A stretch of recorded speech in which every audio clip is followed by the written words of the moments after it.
नमस्कार, दिन भर के अंतर्राष्ट्रीय खबरों पर आपका स्वागत है। आज की इंपॉर्टेंट हाइलाइट्स की बात की जाए तो पहली खबर भारत से सामने निकल के आ रही है, जहां पर आईआईटी कानपुर की तरफ से एक ऐसे कामिकाजी ड्रोन को बना करके तैयार किया जा चुका है जो अमेरिकी ड्रोन्स की तुलना में 10 गुना ज्यादा बेहतर, अच्छे डिजाइन, अच्छी परफॉर्मेंस और अच्छी एक्यूरेसी के साथ तैयार किया गया है। और इसी चीज के लिए हमें एक भारतीय होने पर गर्व जरूर होना चाहिए। दूसरी इंपॉर्टेंट अपडेट भारत और रूस से सामने निकल के आ रही है, जहां पर विदेश मंत्री एस जयशंकर जी ने रूस को लेकर के काफी इंपॉर्टेंट स्टेटमेंट दिया है कि आगे चल के भारत और रशिया किस तरीके से बिजनेस करने वाले हैं और किस तरीके से हम चाइना को बाईपास करेंगे। तीसरी खबर संयुक्त राष्ट्र से सामने निकल के आ रही है, जहां पर संयुक्त राष्ट्र में भाग लेने के लिए अब तालिबान पहुंचा है और अमेरिका से कुछ इंपॉर्टेंट बातचीत की जाएगी। इसी के साथ अमेरिका से तालिबान ने अपनी कुछ मांगे रखी हैं। चौथी खबर भारत से सामने निकल के आ रही है, जहां पर जम्मू एंड कश्मीर में जो आतंकी पाए जा रहे हैं उनके पास अमेरिका द्वारा निर्मित M4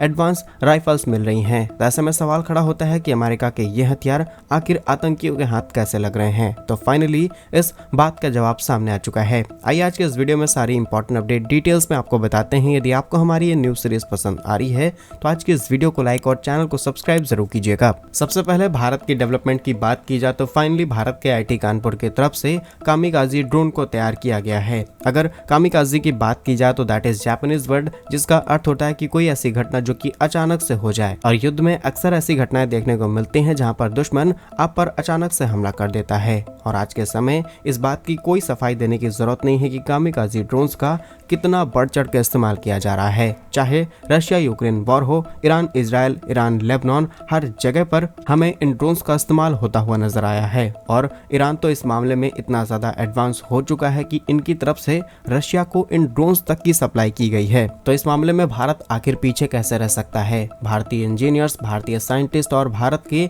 आईआईटीज में पढ़ रहे वो स्टूडेंट्स जो कि दिन रात इसी चीजों पर रिसर्च करते रहते हैं, फाइनली भारत की तरफ से बड़ी उपलब्धि हासिल हुई है, जहां पर आईआईटी कानपुर के इस कामिकाजी ड्रोन को अगले 6 महीने के अंदर लगभग पूरी तरीके से बना करके तैयार कर लिया जाएगा, जहां पर भारतीय सेना भी इसका दौरा करने वाली है और इसे पूरी तरीके से टेस्ट किया जाएगा।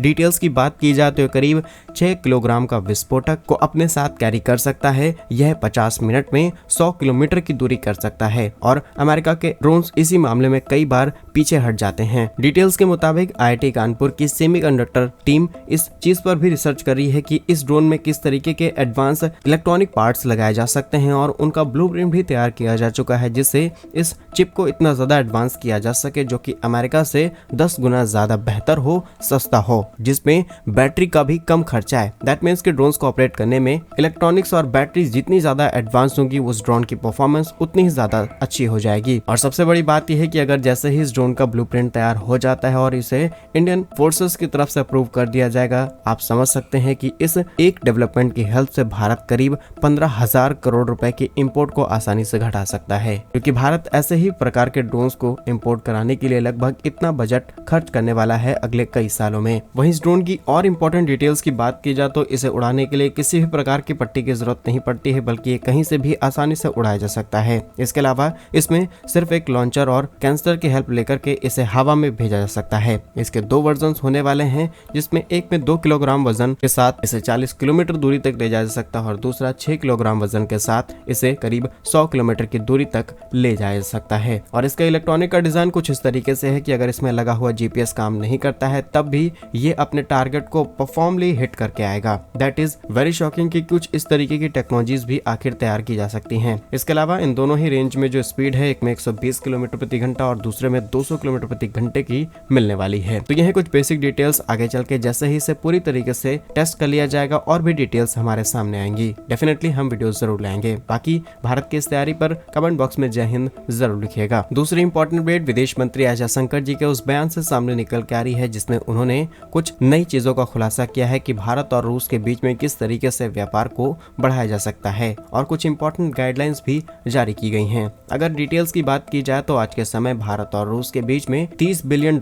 से भी ज्यादा के बायलैटरल ट्रेड्स किए जा रहे हैं। वैसे तो भारत ने अंदाजा लगाया था कि साल 2030 तक भारत और रूस के बीच में व्यापार $60 अरब तक पहुंच जाएगा, लेकिन जैसे ही रशिया ने भारत के सामने सस्ते कच्चे तेल का ऑफर रखा, ये रिकॉर्ड हमने पिछले साल ही हिट कर लिया था और अब भारत का नेक्स्ट टारगेट है कि हम $100 बिलियन तक बायलैटरल ट्रेड दोनों ही देश करने वाले हैं, जिसमें कई कई इंडस्ट्रीज हैं जिसे हम चाइना से डायरेक्टली बाईपास करने की तैयारी में हैं। डिटेल्स की बात की जाए तो भारत और रूस के बीच में व्यापार, आर्थिक, टेक्नोलॉजी, विज्ञान और इन सभी सेक्टर में आगे बढ़ने के लिए 25वीं बैठक के दौरान विदेश मंत्री ने इन सब चीजों का खुलासा किया। रूस से ज्यादा तेल खरीदने की वजह से भारत और रूस के बीच में कारोबार 2023 और 24 में $57 अरब पहुंच चुका है और ऐसे में भारत को इस बात की आशंका है कि जो $60 हम पहुंचाना चाहते थे 2030 तक भारत और रूस के बीच में करीब $100 अरब के बायलैटरल ट्रेड किए जाएंगे। लेकिन इस ट्रेड में हमें कई चैलेंजेस फेस करने पड़ सकते हैं। पहली चीज की हम फोकस कर रहे हैं लोकल करेंसीज में ट्रेड हो। दैट मीन्स कि हम इंडियन रुपीज में रशिया से ज्यादा चीजें खरीदें,